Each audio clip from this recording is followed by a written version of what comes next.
Everybody. My name is Jamie, but it calls me JD. I wonder if I can change that. Sorry. Oh, yeah. All right. Hey, welcome, everybody. Uh-oh, froze. I don't know if y'all can hear each other, if it's my computer that's freezing.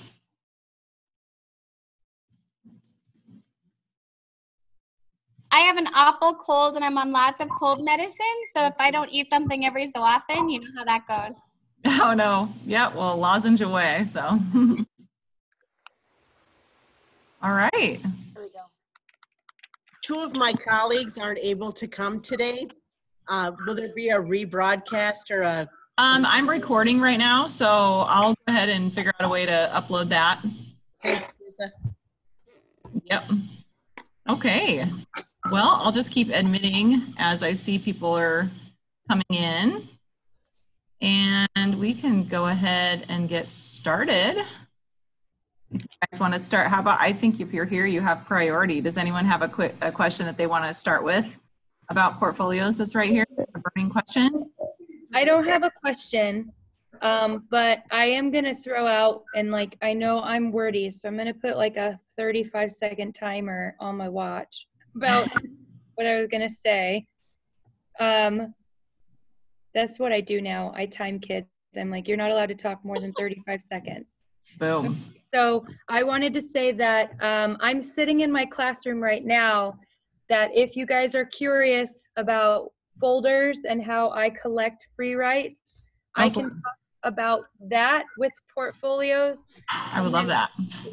I can also show you, actually I could probably take it out of this, girls. I can show you what we plan to do with speed reading and reflecting on that. And then I can get the documents sent over once I find them and stuff like that. So I have that. That's a good thing about sitting in my classroom right now. I can show you guys stuff. That's my time. I wasn't timing you, so sounds good. I got it. Cool. Hey, I'm going to share, let me see if I can share my screen really quick because I just had the questions. See if this works. Okay, can you see this is just the little poll. Oh, yeah. So it looks like most people were interested in how we actually assess the portfolios. Jamie, do you want to share anything with how you assess? I don't. I mean, I do, but usually what we've been using our portfolios for is to collect what we do at Ralston is we have students do a timed free write every 2 weeks. So we usually give them 10 to 15 minutes and they write a story or they retell a story we've been working on, or like right now I'm doing a color personality test with my Spanish 4 students and my Spanish 3 students. And so they can do a free write about their reflections on that in the target language. And then we're currently working on standardizing our proficiency rubric. Once we figure that out, we are using the same rubric, but with different proficiency scales. And we just grade that. And then what we've been doing is compiling all of their free writes into their folders. And then we eventually we give them reflections. So I don't actually give them a final grade for a portfolio at the end. The portfolio for me is a collection of their work throughout time to show them that they've progressed in the language.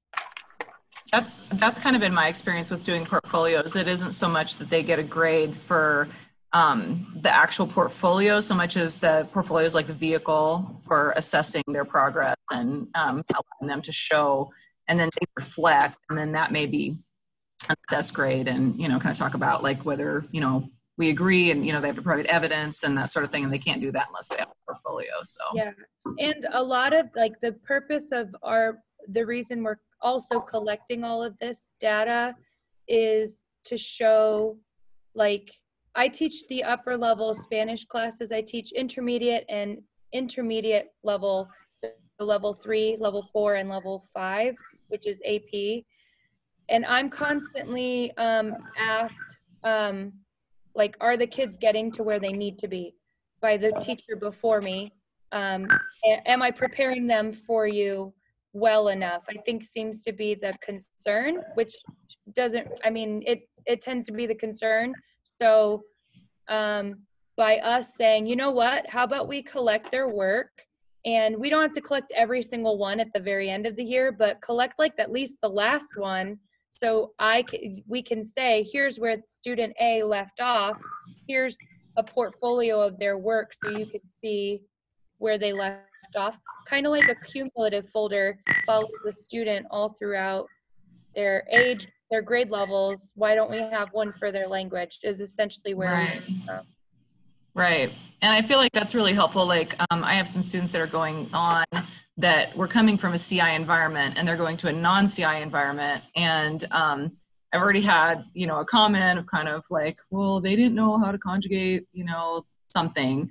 And so I think maybe just not, you know, when you first start out, like realizing, okay, well, what can they do, you know, because I honestly, they, that same person actually, a student came back and reported back to me and said that they were so impressed with that student and said, who is your teacher last year? And so I've gotten both sides already. So I think portfolios actually, it kind of helps legitimize to you and also to the students and other teachers to be able to see, okay, this is what real progress has been made. So I'm really anxious to look into maybe trying to do some portfolios this year when I haven't done them for a while. So I made a document where I just added some links that I had kind of found that I put in the chats, and I'll go ahead and put it in the Nebraska CI teachers, and maybe I'll share it with Dr. Himes if she wants to, you know, pass that along, because she's been sharing some things with Millard teachers.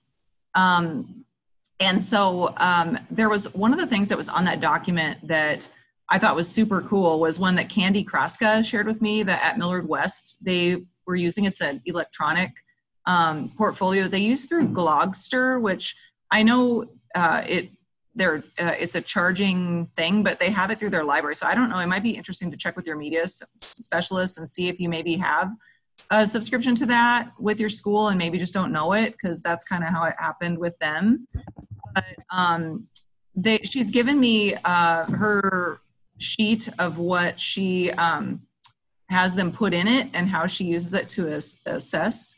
And I'm going to show you just a quick little screenshot of what it looks like in Glogster. You can see there's a portfolio of one of her students there, and it has, you know, like a little autobiography and then like some different readings and things that they did. And then they get together in conference individually, and then they show them how they've improved in their speaking and their listening and their reading comprehension and that sort of thing. So it's just like a tool. I mean, I think they could just as easily put that onto a Google Doc or something and attach the links there too. I mean, it might not have access to Glogster, but you have to be 13 and older. Okay, so middle school wouldn't be able to probably do that. 8th grade could, but the lower grades could not. Okay, but I mean, honestly, a Google Doc attached sound files. I mean, I've done that before. I did a speaking portfolio one time to like practice pronunciation, and had them like just links. Little... Said Kathy Smith, the tech MEP, recommended we look to Google Sites for portfolio development because of COPPA compliance. Okay. Okay, because of the login. When we were editing the Nebraska standards this summer, we talked about COPPA compliance and like certain aspects of the standards and what we can and can't do. Because when we were talking about using technology, that came up. And I don't know how many of you are middle school. I mean, I know from Millard. The final bus has arrived. For middle school and elementary, we use Seesaw, very user-friendly app on iPads or computers, or and it's a great way to communicate too. So that would be a digital portfolio right there. What was the app that you said? Seesaw. Seesaw. Yep, and I can show you too. You can connect to it just through a basic QR code. And then as a teacher, you are able to see everything that you are posting. You can create from a bank. So for example, that is that's my iPad, and it's just the Seesaw app, and I can add announcements, I can add different assignments through a library, I can create different assignments, I can have students record if I wanted them to post their work. They can do anything. They can attach links through Google Drive. They can take a photo. They can take video. They can do a drawing. They can do, I mean, the sky is the limit. And it's an app. Millard Public Schools does pay for it for many of our buildings as a good way to have a digital portfolio or a way to record everything that's happening within classrooms.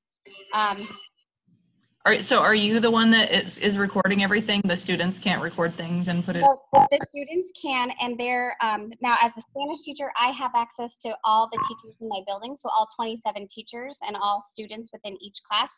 But the students, all they need is their simple QR code. And then families too can access any of that information. They can post comments, they can see in real time what their students are doing as well. So it's a great communication tool.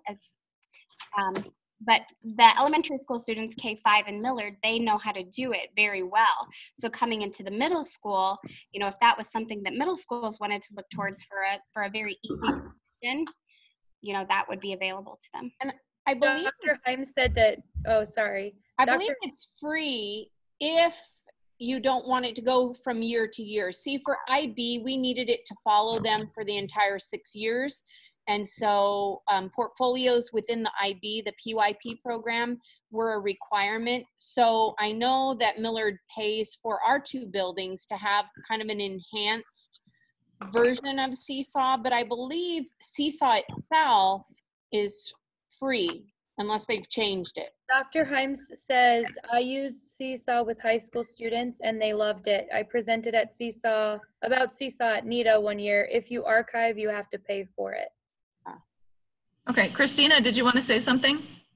Can you guys hear me? Yes. Okay, so the reason I didn't like Seesaw is that was the problem, is I wanted the portfolio to follow them from year to year. And to my knowledge, unless they've changed it, I don't think they pay for the middle schools. They have not. Yeah. Okay. So that wouldn't be a good tool for. Yeah. Ralston, Google Sites is probably the best tool for middle school. Okay. Ralston is a Google school, so we could probably, if you have access to Google, I know OPS is using Outlook. That's not right. But what, Office 365, is there like some kind of a, is there like? I'm trying to pull it up right now so I can have it on my, I don't know how to share from my tablet that I'm using right now to video. So I was pulling it up on the laptop here. See if I can put the camera and show you guys. It's a Google school, so like we can do team drives that the teachers have, or like students have their own accounts that they could collect information. It deletes when you graduate, so obviously, but so if they wanted to use that for some kind of a resume, they could collect that information. We haven't really talked in our school about how we plan to go beyond just, you know, collecting it on paper yet, because we've collected it before, but we've never talked about giving it to the next person. Usually we just give it to the student at the end of the year, so we're still working on that. What they do with it is whoever, yeah. Well, and with sites too, like I just wonder about with privacy for that, right? Because it's pretty much just out there. If anybody has their site, like if their friends get their site or something, they could all listen to their stuff, right? And see all their whatever they've done. But you can make a site intranet, like we have a Google site that only teachers with our school address can see. Like we got, Oh. yeah, we have an intranet that the principal gives announcements every day, and only certain people have access to it. So a student could create their site and you could, as a teacher, have access to it, but they could keep it private. And you don't have to publish to the world either. There's a publishing option. Yeah. Okay. I haven't used Google Sites much for a while. Like I did it for a teacher page and then I just haven't done much with it for the past like couple years since Google Classroom. We've been doing that more, but. Right. Yeah. We do it every day. We update that every day, but you have to log in with a school, like a specific email address to use it. Okay.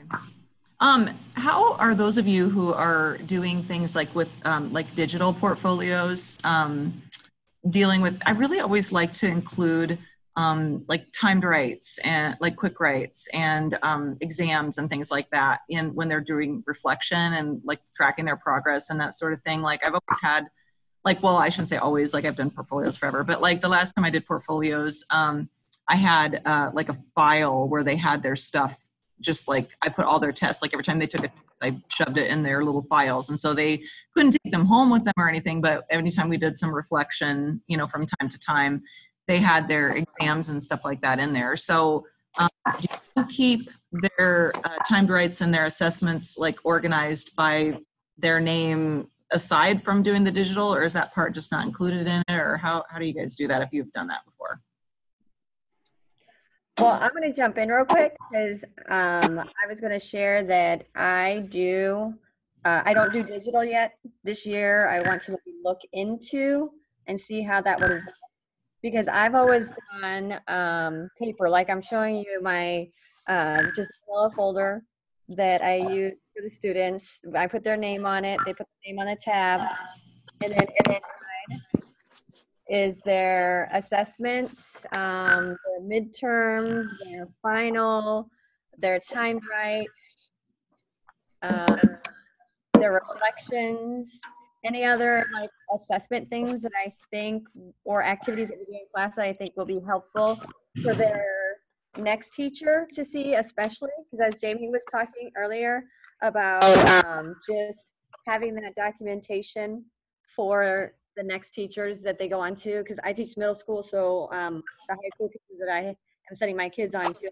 somebody called me Monday, inquiring about a student's placement, and I directed them to look at their portfolio after we got done talking if they still had questions as to what the student Nice. was able to do or not. So yeah, I keep a hard copy portfolio.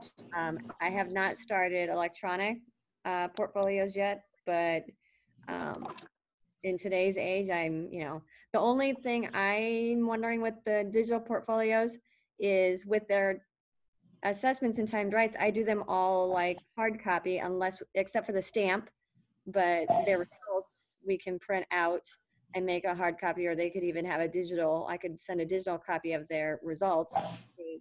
But everything else hard copy, and we don't really do assessments on the computer. Am I making sense? So for them to put it in a electronic portfolio, that would require either photocopying, taking a picture, or scanning. And I want to know if anybody has any easy or quick way, because we are a cell phone free school here at the middle school, and the kids are not allowed to take their cell phones out to take a picture. I can scan documents, but they're all going to come to my email.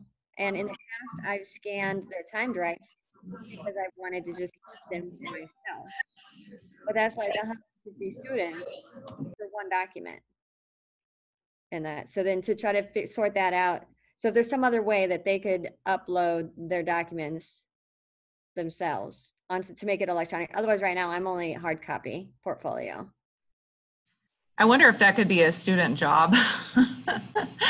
I mean, I don't think it's a privacy issue, because I remember Bryce Hedstrom saying, I'm going to go with him on that one, that it was upheld in a Supreme Court case that students can grade each other's work. Like that's not a prohibited thing.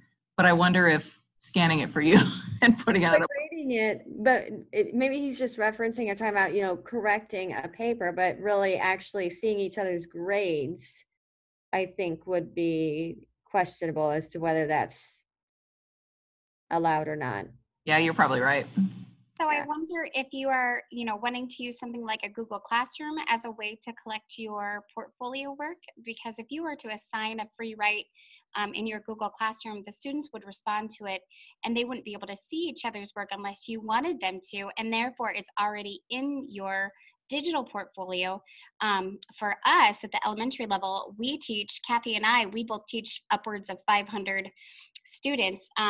So to manage all of that, the students are able to use their iPads, and a lot of what we have them do is already within the digital app, which for us is Seesaw.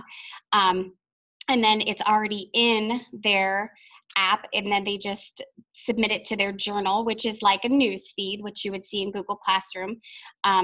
Or if something is a paper pencil activity, which sometimes it is, especially for the littles, they all know how to scan their QR code on their iPad and then take a photo of it and then just submit it into their journal, which again is just like a normal feed that you would use in Google Classroom, or like what we would see on Facebook. It's just a feed of student work. So that might minimize the work on the teacher's end because the students already know how to do it. And I'm telling you, like the little kids, the kindergarten through fifth graders, they're already tech savvy enough that it's not a labor intensive thing for them to do stuff like that because they've already been used to it. Does that make sense? The QR code idea, that sounds good, because most of all of my assessments and the timed writes are all on paper pencil. So that, to have those things included in a digital portfolio, if there was some way to have like the QR code idea and have them take a picture even with a tablet or something. And I, something that I went to last year just to minimize the amount of grading that I was doing whenever I did do a test, which is every other month basically for 570 students, which is really overwhelming. For my third, fourth, and fifth graders, they do take assessments on Google Classroom with a Google form, and the Google forms will grade the test for them if it's created as a quiz, and then it's just already digitized. Does that make sense? Yes. Yeah, I don't know how handy Google Classroom is for serving as a portfolio. So you use it as a portfolio for them? I think I don't. I use it for classwork, but I don't use it to collect more than just like very formative data. But you could use Google, well, because Google Classroom, like you'll still have your, if it's set up the way my school is set up, you'll have your students until they leave your class. Then the students disappear from your class, my classroom. So I don't have their work anymore in that same classroom file that I would have. It might be stored in another folder in my Google Drive, but having like a shared team drive or something that you could transfer those documents over would be a little bit more permanent. I was also going to say that hey Christy. I also was going to say that I also do paper free writes with Kathy. Well, not with Kathy, like Kathy.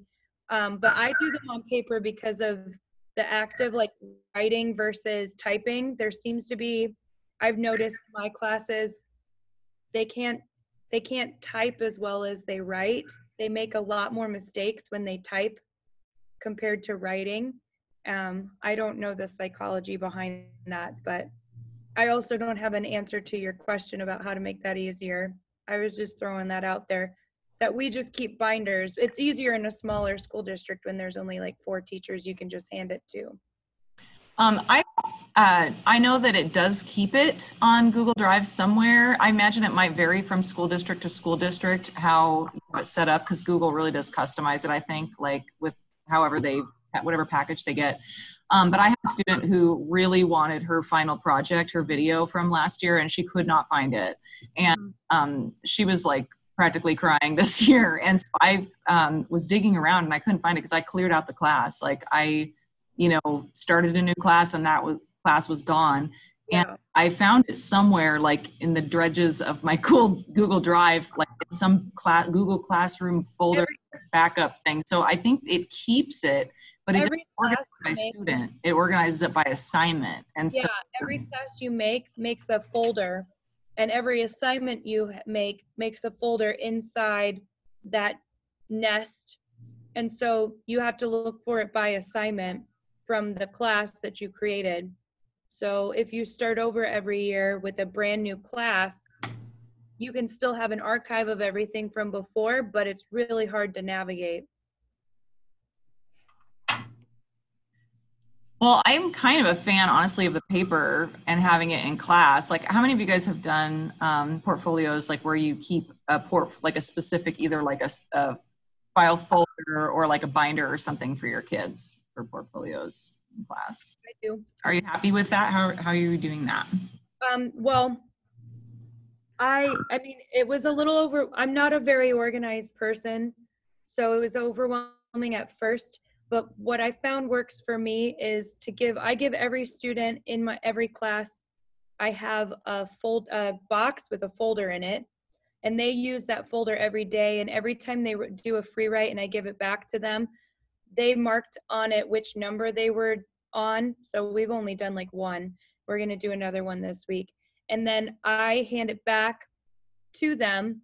And then after we do a Google form reflection on like whether or not they felt strong about their writing, or where they feel like they need to improve.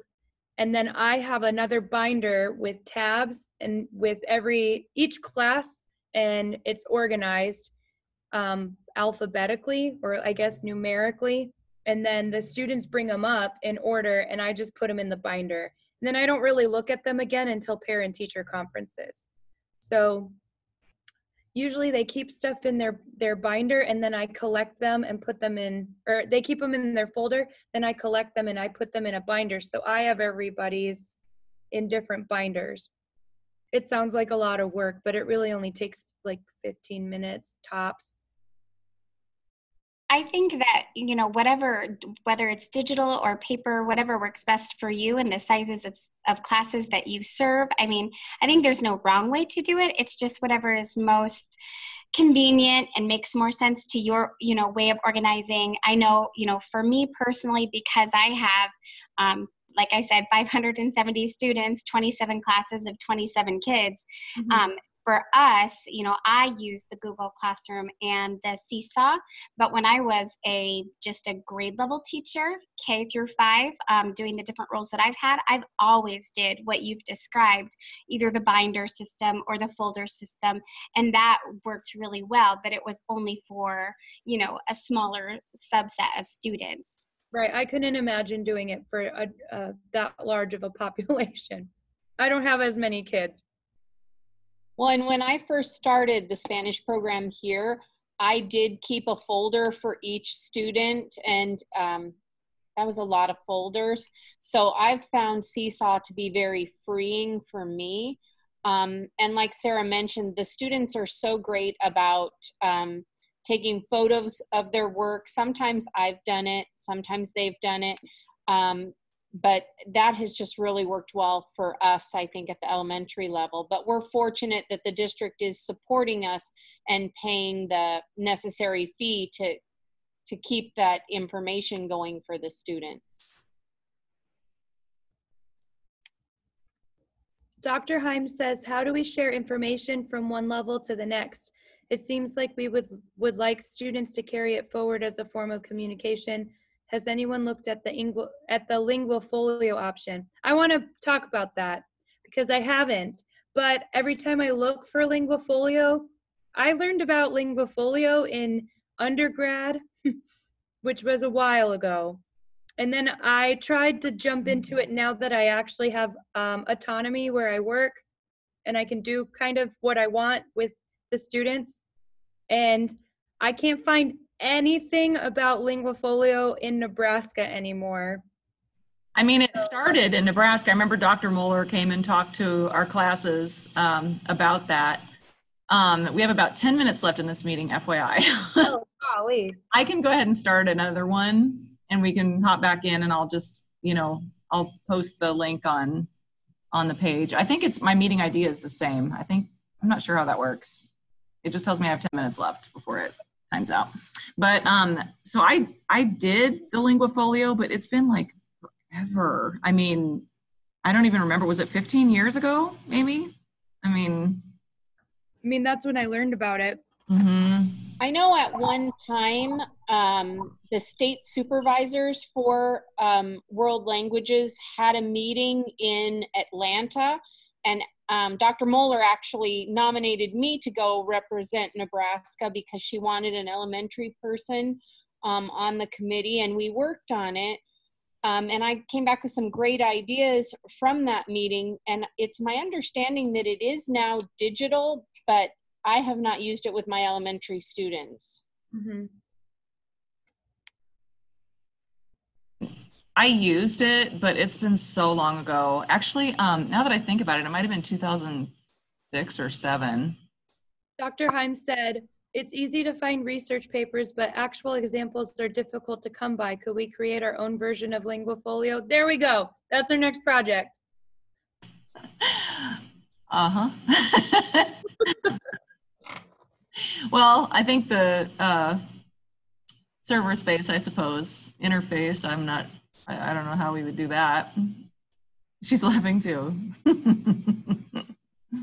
I mean, I think the biggest issue that we're talking about is where to house it and how to accommodate if you have a giant number of students or a small number of students, like how to maintain transparency and consistency throughout the spectrum of their career as language students. And we all have really great ideas, but it'd be great if we all had one spot, like one thing we could do. That'd be awesome. I don't know if it's just an Office 365 Microsoft software application or something, but with OPS, we have this app called Bulb, B-U-L-B. I'm going to flip my camera around again. And I'm still learning how to use it, but it's like having a blog or something online. And this is just an example of a page that I created about myself. But you can add information, and I'm just going to do like this. And as you see, you can add video and image files, audio. You can include a URL. You can publish and share it with whoever you want, whenever you want. It can stay just within the school, or see, I can publish later and keep working on it. And go back. This is the main page, like home page, and then different, like you can create a collection or an individual page. And these are like different collections that I have. One for my Microsoft Innovative Educator thing, and something I'm working on trying to get resources together for Spanish. That's what I'm trying to look at using for my students here in OPS, because that's something that we have available. So I don't know, I will continue to work on that this year, learning how to use that and see if that might be something, and see if other people are able to access it besides, and Google Classroom sounds like a good one too, but OPS is not Google Classroom or Microsoft. Yeah, so I just wanted to share that real quick. I think I just want to just throw this in there. I think one of the things I think that could really benefit us from going to using portfolios more, however we end up doing it, is I just think it will help provide such a better transition for our students from level to level and class to class, if we're aware as teachers of how we're actually assessing them. So what proficiency level, you know, are we saying this kid is at based on this portfolio or based on, you know, what they're showing? I feel like that would help, I guess, you know, bring like a uniformity, I guess, in our minds about like, what are we really looking at? I mean, how are we assessing our students? And, you know, we have a lot of stuff in curriculum and that sort of thing. I'm sure everybody does, but I just think that that could be really a powerful tool for showing the kids that it's not, oh, one teacher does it this way, one teacher does it that way. It's more like, no, this is where you're at. And, you know, you might do different activities to get there in this class than you do in this class, but, you know, it's not the flippancy of your teacher or whatever, or that, you know, this is where you're at. So giving them more, I guess, hearing the same message about where their, you know, proficiency is. And I have two thoughts on that. One is I wonder if that's a conversation that we can continue to have, because I've really enjoyed seeing everybody today and getting to have dialogue, and even the side chat. I mean, it's been amazing. And I like having, you know, a community, because otherwise at the elementary school level, it's just Kathy and I. She's lovely. I love you, Kathy. But this has been an amazing opportunity. So I hope that we can continue to do this more often than once a year or however it hopefully doesn't go. But my other thought is just for Millard, I wonder if that very thing that you're speaking to, Teresa, if that's a conversation that we can have as a CPC team, because that is, I mean, that's where we're going, especially with Kathy on the north side and me on the south side. We're going to need to have some consistency as our kids, you know, go up vertically through middle school and then high school. And I don't know what's in place right now, but I was just wondering if that could be something that we could talk about further in both forums, both Millard and then also in this dialogue this way too.